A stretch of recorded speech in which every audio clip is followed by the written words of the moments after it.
Blogs. ఈరోజు మీ అందరికీ నేను పన్నీర్ కర్రీ ఎలా చేయాలనేది చూపిస్తున్నాను.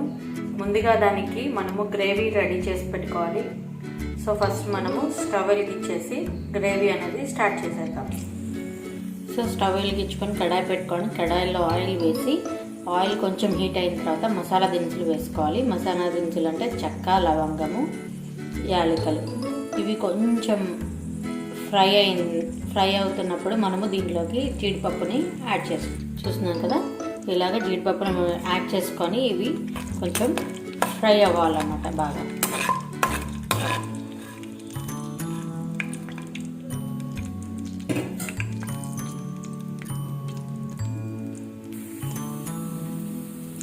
జీడిపప్పులు అనేవి కొంచెం ఫ్రై అయినాయి. ఇప్పుడు మనము దీంట్లోకి ఆనియన్స్ని యాడ్ చేసుకుందాం. ఆనియన్స్ని ఇలాగా సన్నగా పీసెస్గా తరుగుతుంటే సరిపోతుంది. ఎందుకంటే మనము ఇవన్నీ మళ్ళీ మనము ఇదంతా సాఫ్ట్ అయిపోయినాక ఎట్లకో గ్రైండ్ చేసి పేస్ట్ చేస్తాం కాబట్టి మనం చిన్నగా ఏమి తరగాల్సిన అవసరం లేదు. సో ఇప్పుడు ఈ ఆనియన్స్ని కూడా మనము ఫ్రై అయ్యే వరకు వేసేద్దాం. ఆనియన్స్ అనేది ఫ్రై అయ్యాయి లైట్గా. ఇప్పుడు మనము ఇందులోకి కట్ చేసి పెట్టుకున్న టమాటాస్ని కూడా యాడ్ చేసుకుందాం. సో ఇలా టమాటాస్ని యాడ్ చేసుకున్న తర్వాత దీంట్లోకి యాడ్ చేసుకున్న ఈ టమాటాస్లోకి మనము కొంచెం పసుపు, అదేవిధంగా దీనికి సరిపడా సాల్ట్ వేసి బాగా మిక్స్ చేసుకొని అది బాగా బాయిల్ అయ్యే వరకు వెయిట్ చేయాలి. ఇదంతా నీట్గా బాయిల్ అయిపోయిన తర్వాత మనము దీన్ని చల్లార్చుకొని మెత్తగా పేస్ట్ లాగా చేసుకోవాలి. సో చూస్తున్నారు కదా, మనకి టమాటోస్ అండ్ ఆనియన్స్ ఈ విధంగా మనకి సాఫ్ట్ అయిపోయినాయి అన్నమాట, బాయిల్ అయిపోయినాయి. సో దీంట్లో మనము కొంచెము కారం అనేది యాడ్ చేసేసుకొని దీన్ని స్టవ్ ఆఫ్ చేసేసి దీన్ని బాగా చల్లారిన తర్వాత మనము దీన్ని గ్రైండర్లో మెత్తగా పేస్ట్ లాగా చేసేసుకుందాం.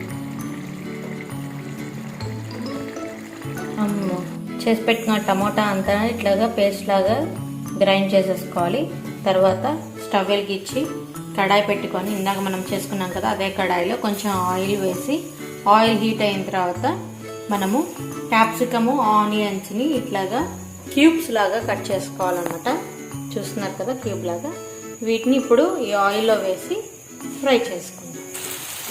సో మనకి ఆనియన్స్ అండ్ క్యాప్సికము ఇలా ఫ్రై అయితే సరిపోతుంది. ఇప్పుడు మనము దీంట్లోకి కట్ చేసి పెట్టుకున్న పన్నీర్ పీసెస్ని కూడా వేసి కొంచెము ఫ్రై చేసుకుందాం. సో పన్నీర్ పీసెస్ని కూడా మనము ఇలాగా యాడ్ చేసుకొని కొంచెం సేపు ఫ్రై అవుతాము. మరి ఎక్కువ ఫ్రై అయిపోయాయంటే అవి కడాయికి స్టిక్ అయిపోతాయి. సో మీ పన్నీర్ చాలా సాఫ్ట్గా ఉంది అనుకుంటే తర్వాత లాస్ట్లో గ్రేవీకి అప్పుడైనా యాడ్ చేయండి. లేదు కొంచెం గట్టిగా ఉంది అనుకుంటే ఈ స్టేజ్లో యాడ్ చేసేసి కొంచెం ఫ్రై చేసుకోండి. ఇప్పుడు మనం గ్రైండ్ చేసి పెట్టుకున్న పేస్ట్ని ఇందులోకి యాడ్ చేసేద్దాం. సో ఇలాగ మనము గ్రైండ్ చేసుకున్న పేస్ట్ మొత్తాన్ని కూడా ఇందులోకి వేసేసుకొని కొంచెం మన కర్రీకి సరిపడా అంటే మనం గ్రేవీ కన్సిస్టెన్సీ చూసుకొని ఆ విధంగా వాటర్ అనేది మిక్స్ చేసుకోవాలి.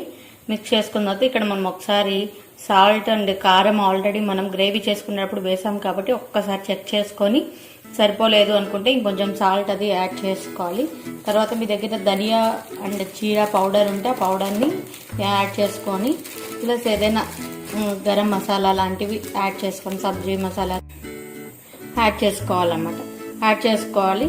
మీ దగ్గర ధనియా జీరా పౌడర్ లేదు అనుకుంటే కనుక మీరు గ్రైండ్ చేసుకునేటప్పుడే మీ దగ్గర ధనియాలు జీలకర్ర ఉంటే అవి కూడా వేసేసి గ్రైండ్ చేసేసుకుంటే ఈ స్టేజ్లో మీరు ధనియా జీరా పౌడర్ వేయాల్సిన అవసరం ఉండదు. సో ఇదంతా వేసేసి మొత్తం కలిపేసి మూత పెట్టి కొంతసేపు ఉడకనిద్దాం. గరం మసాలా అవంతా వేసిన తర్వాత నేను కొంచెం వాటర్ అనేది యాడ్ చేశాను. ఎందుకంటే ఇంకొంచెం సేపు కుక్ అవ్వాలి కదా, మనకి క్యాప్సికమ్స్ అవి కూడా కొంచెం కుక్ అవ్వాలి. సో అందుకోసంగా నేను కొంచెము వాటర్ని యాడ్ చేసేసి మూత పెట్టి కాసేపు వీటిని కుక్ చేస్తాను.